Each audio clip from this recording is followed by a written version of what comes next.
folks, in case you didn't know it, the Russians are here.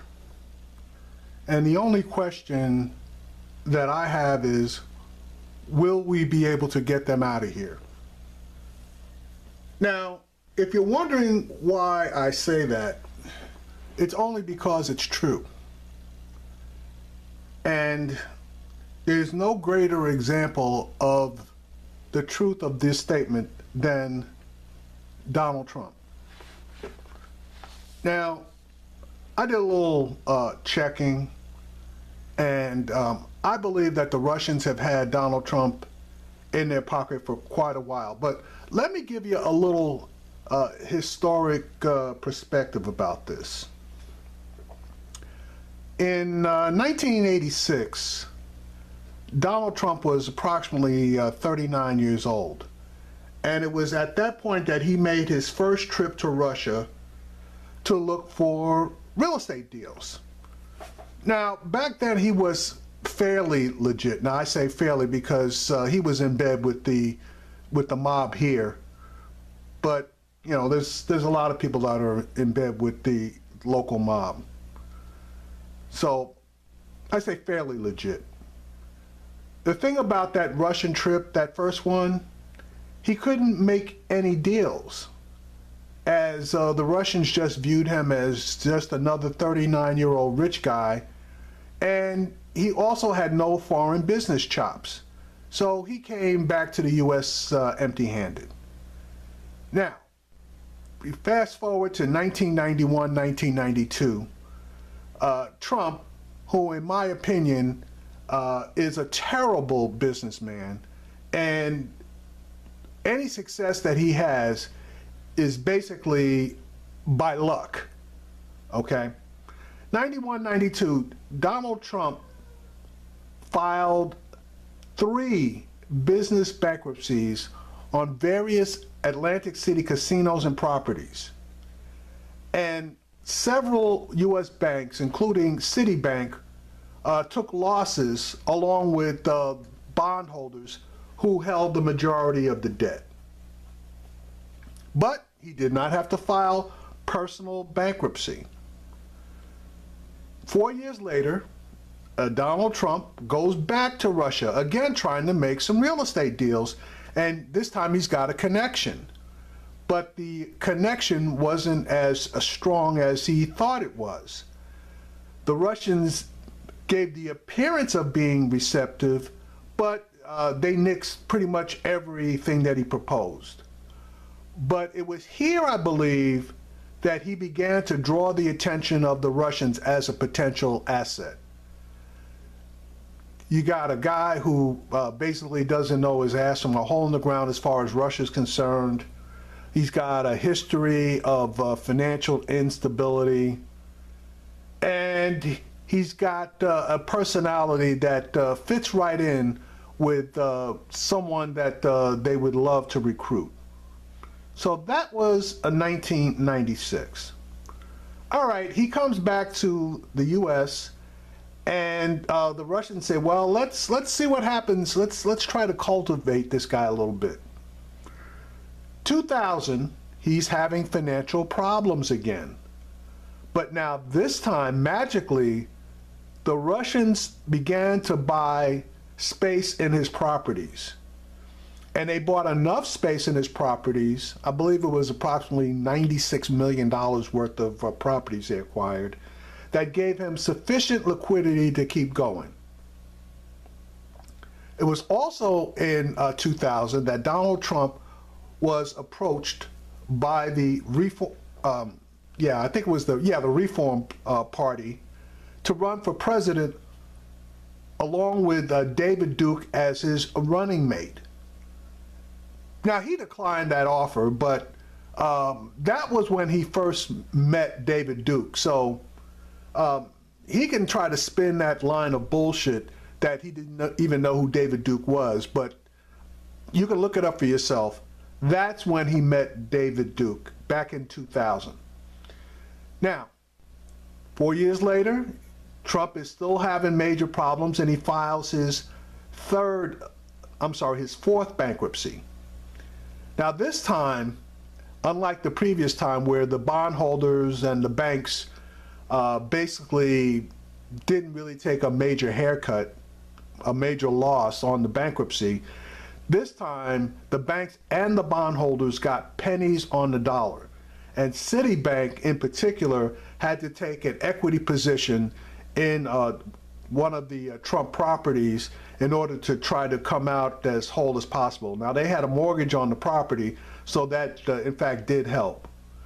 But Donald Trump was so far down that he had to start selling off personal assets like his plane and his boat in order to provide personal liquidity. He is now, in 2004, persona non grata with U.S. banks. But he had an idea, and you got to give it to him.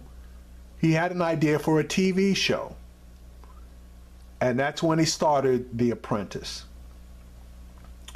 Now, in 2006, Donald Trump, obviously being the sleazy horn dog that he was, had multiple affairs with porn stars and, well, at least one porn star and a Playboy bunny, while his wife was at home with their 1-year-old child, Barron. Trump's attorney, quote unquote, supposedly unknowing to Trump, paid the porn star hush money, and the Playboy bunny got her story bought and buried. Now, if you don't think that the Russians weren't fully aware of what was going on here, you know, I got a bridge in Brooklyn that I would love to sell you. They knew full well about Donald Trump's indiscretions, and they filed that one in their back pocket for use later on. Okay, here we come up to 2008. Now, the Russians got a hard-on for Hillary Clinton. And for whatever reason, they decided that they were going to make preparations to move against her either then or later on. So I believe they wanted at that point to begin to activate Donald Trump for use in whatever schemes that they might come up with. Now, in order to do that, they had to get their hooks into Donald Trump financially, and I mean deep in there. How did they do that? Donald Trump somehow was able to obtain sufficient liquidity to buy a property in Florida for $49 million in cash, and less than a year later sell that same property to a Russian oligarch for north of $90 million. Now, you might say, yeah, that's not unusual, you know, thinking in today's terms. But if you recall, back in 2008, the real estate markets had crashed. Real estate prices were off by 40%, some cases 50%. The black, or people of, they're now black people lost approximately $1 trillion of their wealth. Black wealth was cut specifically in half, if not more than half. So for somebody to turn around during a real estate crash, be able to buy a property for $49 million in cash when they were having all kinds of financial problems previously, and then less than a year later sell that same property during, and I repeat, during a real estate mega downturn for twice the price, obviously should have raised a whole bunch of eyebrows. Actually, it should have raised a whole lot of questions as to what the hell was going on here. But if that was, excuse me, if that wasn't enough, That same oligarch that bought that property for just south of $100 million never saw the property, and within 12 months had completely razed the property to the ground, and to this day has done nothing with the land. So now you tell me what the hell was going on. Also at the same time, we had a declaration by Donald Trump Jr. At that time, he was traveling all over Russia, making paid speeches, touting his father's success and future plans. It was at that point that he stated publicly to a golf magazine, I believe was the periodical, that the Trump family receives or has a disproportionate amount of assets and cash flow derived from Russia. So those are the words out of Trump Jr.'s own mouth. I believe that the Russians fully had Donald Trump in their pocket at that point. His financing was no longer U.S. based, but primarily through Deutsche Bank, who he had stuck in a previous bankruptcy, and Ladder Capital. Both lenders were 100% secured, and I believe had secret agreements with the Russian oligarchs all the way up to Putin. Russian lenders were also providing 100% financing for the Trump Soho Towers in New York City. And it was at this point that you actually saw a change in Trump's direction. Where previously he had been supportive of Democrats, he started supporting Republicans. And he also magically picked up the birtherism movement, which had been initiated back in 2007 and basically had fizzled. Now, in my opinion, the Russians had done research and decided that this could be a defining issue for him to draw a significant following from, so that when they decided he would run for president, and make no mistake, they decided that this guy was going to run for president either in 2012 or 2016, okay? When they decided that he was going to run, they would be able to elicit a significant following from, quote unquote, the alt-right, which didn't have that name at that time. So basically racist. And they were correct, as the quote unquote alt-right, aka the racists, picked up on the birtherism movement immediately, as obviously Barack Obama, a black man, was elected president. Now, whereas before Donald Trump basically wanted to be a social animal, he always wanted to see his name on the front page or quotes from him regarding women he was screwing and deals he was making, etc., etc., etc. Now, all of a sudden, his focus changed. He had obtained social relevance, I'm getting tongue-tied here, through his TV show, The Apprentice, and now he began to make political statements. And I believe the statements that he was making were at the direction of the Russians. Given the financial hooks they had in him, it was just a question of time before they knew they could fully utilize him, as he was now a household name because of his TV show. Okay, 2009.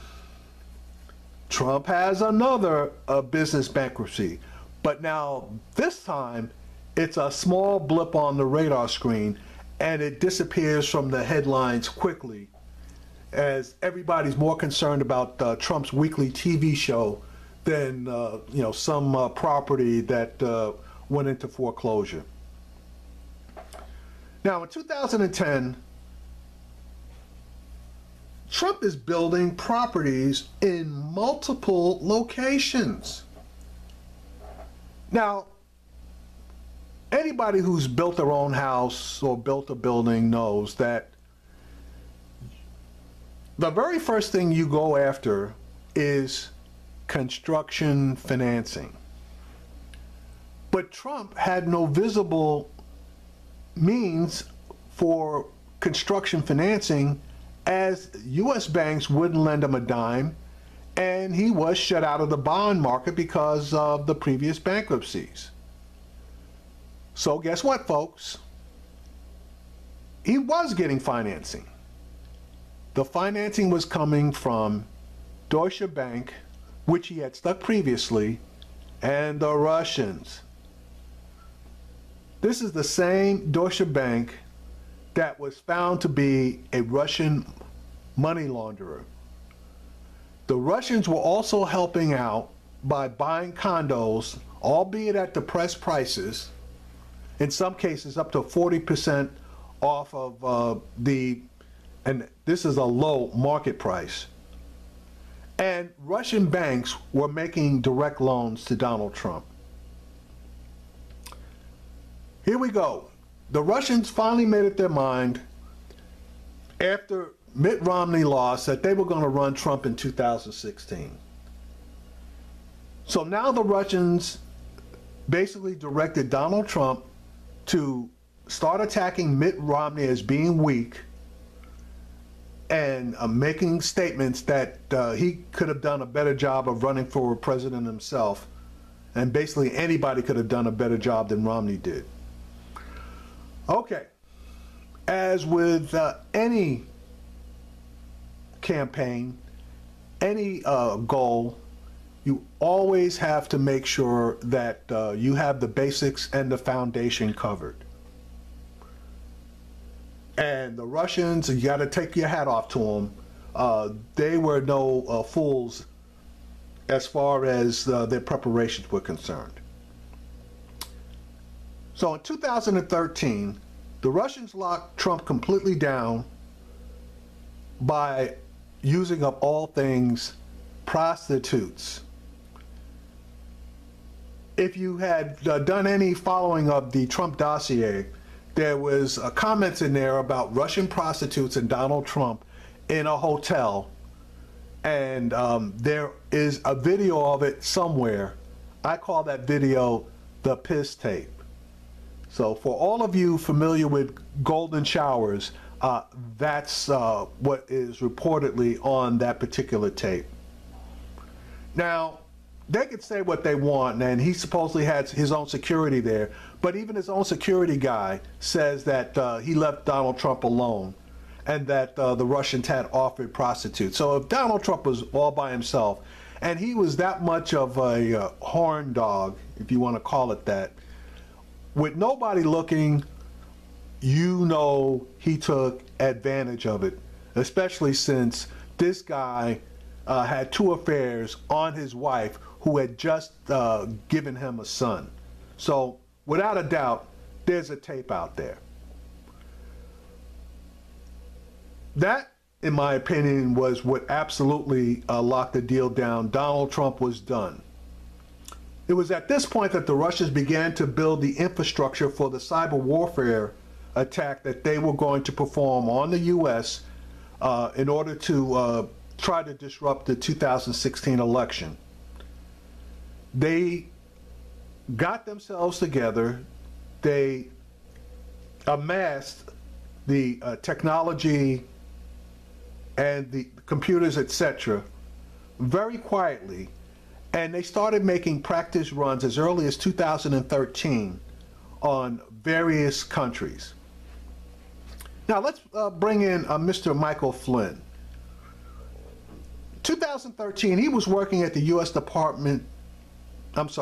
U.S. Defense Intelligence Agency, and he was making multiple trips to Russia to meet with the GRU, which is Russian military intelligence. Now, the following year, 2014, you have Mr. Paul Manafort. He leaves the Ukraine after running Viktor Yanukovych, I guess that's how you pronounce it, leaving his political machine. Viktor had been the political puppet of Vladimir Putin for over 10 years, and Manafort had been brought in to help give Yakunovich, I guess that's pronunciation, was ousted, and he fled to Russia. A ledger was discovered that showed undeclared payments to Manafort of millions of dollars.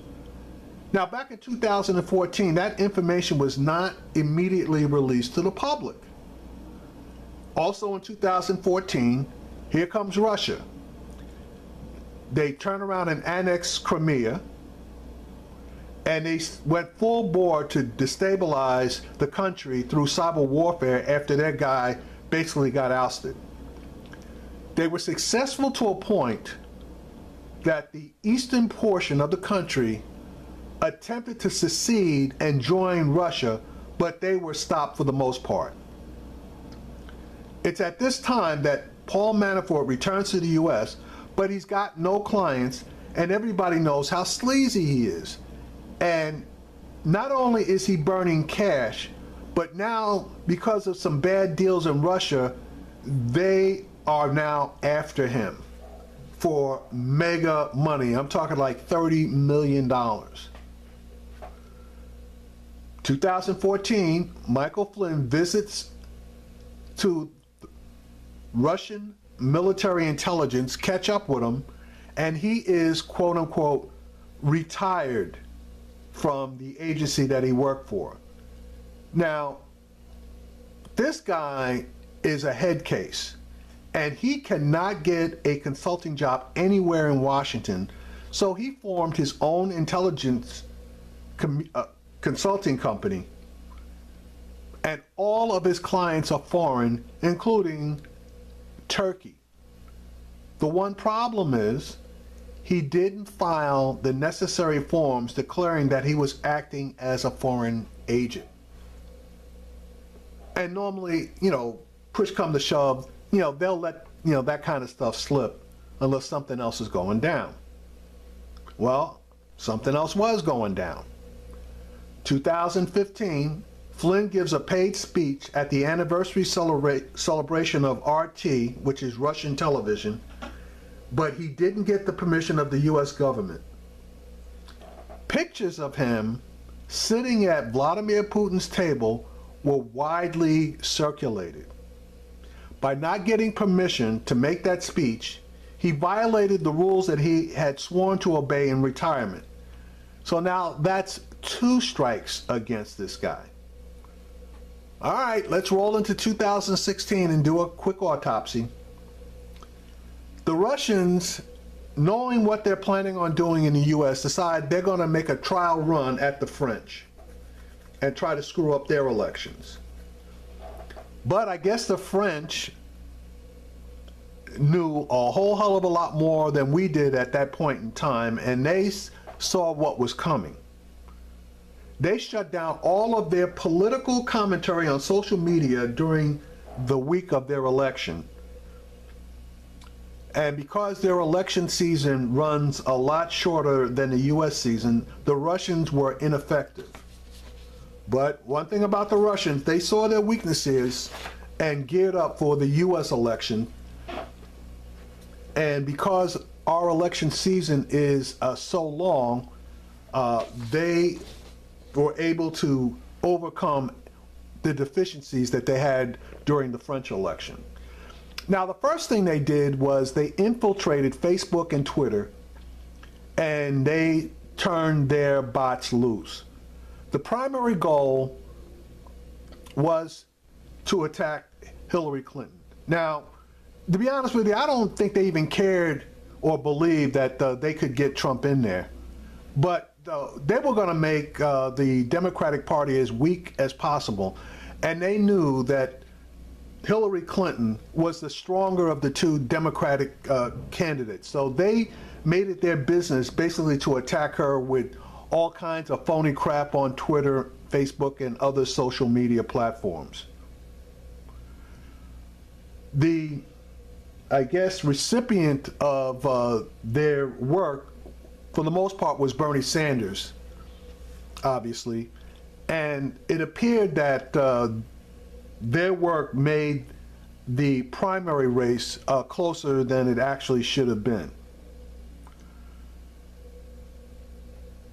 But it was practice. Their attack was a multi-pronged one in which they used racial issues in an attempt to peel off black and Hispanic votes. They created a bunch of false stories, and then, which I guess was smart, they turned their bots loose and decided to support both sides of the false stories that they were creating, which had the effect of generating massive dissension amongst the ranks of the Democratic Party. Now, again, it didn't throw the election to Bernie Sanders, but it did have an effect. And now they saw what they needed to do and fine-tuned it for the general election. I believe they helped Donald Trump form his attack strategy because of the research that they did on the issues that hit home with regular Americans. Those issues basically were income disparity, guns, and race. They created that term flyover country to attack Democrats on the income disparity side. They contributed millions of dollars to the NRA. How do we know that? Pretty much basically because the NRA had contributed approximately 13 million or so to the Romney campaign back in 2012. How much did they contribute to the Trump campaign? $30 million. The NRA contributed $30 million to the Trump campaign, more than double. That money came from the Russians. That's just neither here nor there. As far as the race issues, that was an easy one because this country's had race issues since its inception. All they needed to do was to pump up the alt-right, which Donald Trump did. At every turn, Donald Trump refused to disparage the Ku Klux Klan, the neo-Nazis, the alt-right. Yeah, I know, he got on TV and after 2 or 3 days turned around and says that he disavows them, etc. But if you let support of a group sit there for 2 or 3 days and then turn around and issue a mealy-mouthed statement saying that you disavow them, the damage is already done, folks. So as far as I'm concerned, he did his job by pumping them up. Now, that Make America Great Again slogan, if you weren't aware of it, that slogan came from, of all things, the Communist Party that was in the United States back in the 40s. So it was pretty much fitting that the Russians resurrected that particular slogan for the Trump campaign. But now, even with all of that, Trump's campaign was a fucking disaster, okay? And Russians had to do something about it. So what did they do? January, they get Paul Manafort in there. Now, Manafort was in there specifically to straighten out the Trump campaign, and he did have a history of doing that, and that's exactly pretty much what he did.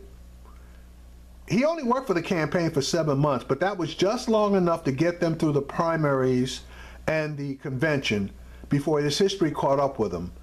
And when I say his history caught up with him, that's when the information regarding the undocumented or undeclared millions of dollars worth of payments that he received from the Ukrainian, you call him president, monarch, which actually that money came in from the Russians as well. That surfaced, so he had to basically resign. But he had done his job and gotten him through the primary. And the one thing that he was able to accomplish was he changed the Republican platform. Why do I say that? Well, in the past, the Republicans had pretty much been the biggest antagonists, other than Clinton, I guess, against the Russians. If it was Russian, the Republicans hated it. Well, Paul Manafort was able to remove all of the anti-Russian planks that were in the Republican statement for their party, the Republican plank, I should say. And when that was discovered, it was quite a while before we were able to figure out exactly who did it, because Trump and the people that were in his campaign were all saying that they didn't do it. But truth always comes to light, and it was discovered that it was Manafort that got that stuff pulled out. Now, Trump basically was in. He had Mike Flynn, who in my opinion was also pretty much a Russian operative, at his side. And I could mention Jefferson Beauregard Sessions, along with Carter Page, Roger Stone, and Felix Sater. But I'm going to leave a link in the comment section that's going to show you exactly how those connections were put together if you're interested. Now, all that was left once Trump gets the nomination is for the Republican Party to do its work. And the Republican Party was all too happy to do its work. What work is that? Well, to suppress black and Hispanic voters. They started putting on the books like crazy all of these voter suppression laws, which did have the effect of reducing the black and Hispanic vote. The Russians also needed to utilize Facebook and Twitter to the max so that dissension would be created on both sides. Now, I can tell you for a fact that on Facebook and on Twitter, there were all kinds of bots going on that thing. And they were targeting, I don't know about white people because I'm not white, but they were definitely targeting black people, and they were targeting Hispanics, because it was either Hillary Clinton did this, that, and the other back in '94, or your vote doesn't mean anything, or you need to vote for Jill Stein and the Green Party. I mean, it was crazy, but the majority of the bots were pushing the narrative that your vote doesn't mean anything and don't vote. Now, that's from my side. Now, I got a partner of mine who is Cuban, and he was getting all kinds of crap about Hillary Clinton. He was getting crap about Obama and how his daughter had had 2 abortions. I mean, it was absolutely crazy. And when he was telling me some of the stuff that he was seeing, and he was asking me if it was true, you know, I had to basically sit him down and tell him, hey, look, none of that crap that you're seeing is true. That is all, you know, lies and bullshit. Now, I didn't know it was bots that were doing it, but I knew that it was somebody that had a hard-on for black people and Hispanics. Now, I don't know what white people were getting. They were probably getting arrest Hillary Clinton and, you know, all kinds of other stuff. Oh, I think there was one, if I remember correctly. Oh, it was a picture of a child and it was a phony picture, but it was a picture of a child with a caption that we don't need to help one foreigner as long as one U.S. child is hungry. And the funny thing about it was that it was a picture of a North European child in something like Slovakia or someplace like that, that was sitting on the street looking decrepit. It wasn't even an American kid. So stuff like that was going on. Now, as far as Facebook and Twitter were concerned, all they were looking at were the dollar signs, all right? Because it's been documented that the Russians were even paying for various political ads and accounts using rubles. So they knew what was going on, but they decided that they were going to close their eyes and just let everything roll along. Now, finally, our own government knew what was going on. But in my opinion, and that's all it is, my opinion, President Obama was too concerned about appearances and didn't have the balls to take the necessary action to stop the Russians in their tracks. He had an opportunity to get in there and do something, but he didn't want it to appear that he was putting his thumb on the scale. One thing I want to say about the Republicans, and one of their major strengths is, they don't give a shit what something looks like. If whatever they do is going to help them win, they're going to do it. And that is the fatal flaw of the Democrats. Not willing to do whatever is necessary in order to win. And like I said, the Republicans, they don't give a damn. Now, once the fight was over and Mr. Trump won, Mr. Flynn comes into play, because the Russians have him, the Russians have Trump. So before Trump's even in office, they are attempting to make deals about getting all of the sanctions lifted so that the oligarchs that can't travel freely into the U.S. or access the money markets the way that they would ordinarily, they want to get those sanctions lifted. They want to get the sanction lifted so that Putin can complete that $750 billion oil deal with, Chevron. They want to get all that done, and they're talking to Flynn about this, which is in direct violation of the spirit of the law, because America operates with only one president at a time, and the president in office makes all policy. So it was out of line for him to even be talking about stuff like this. But that didn't matter. As I stated, once Trump got in the pocket of the Russians, he has done everything in his power, number one, to undo everything that President Obama did. Number two, to weaken America to the point that the Russians, the Europeans, the Chinese, the whole damn world is laughing at us. And basically to keep his mouth shut as to actually what went down. The policies that he's embracing now are doing nothing to help America, other than he's giving lip service about make America great again and look at all these jobs, blah, blah, blah, blah. But Donald Trump, truth be told, is an embarrassment. Now, these kids down in Florida, I take my hat off to them, and I got a funny feeling that they're going to be successful. One, the NRA is not as powerful as a lot of people would have us think. And these kids are taking them on. And it's having an effect because they are losing members. They are losing sponsors.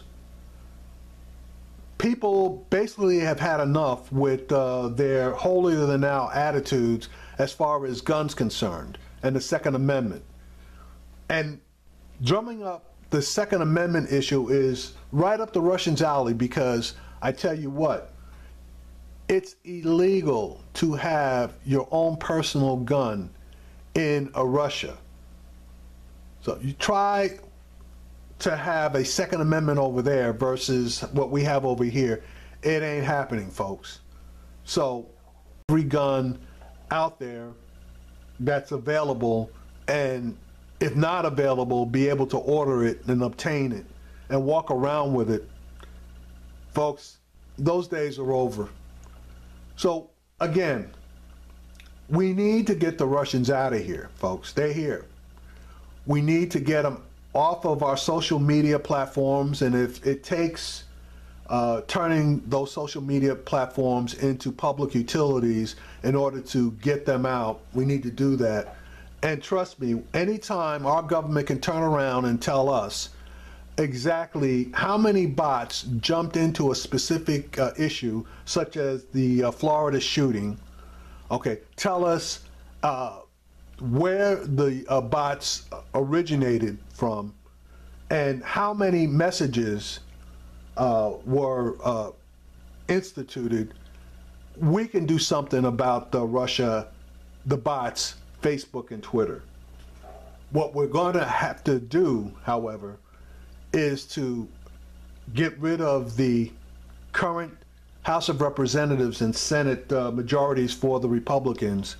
And they're all going to retire anyway. They see the handwriting on the wall. They see how jacked up they've gotten things. And they're going to leave the mess for the Democrats to fix. So mark my words, the House is going to flip. I'm not all that sure about the Senate, but that could flip.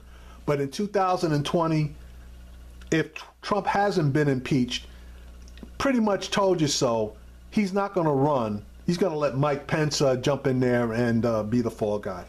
Anyway, those are just my thoughts on this. Welcome to comment. Keep it real. Talk to you soon.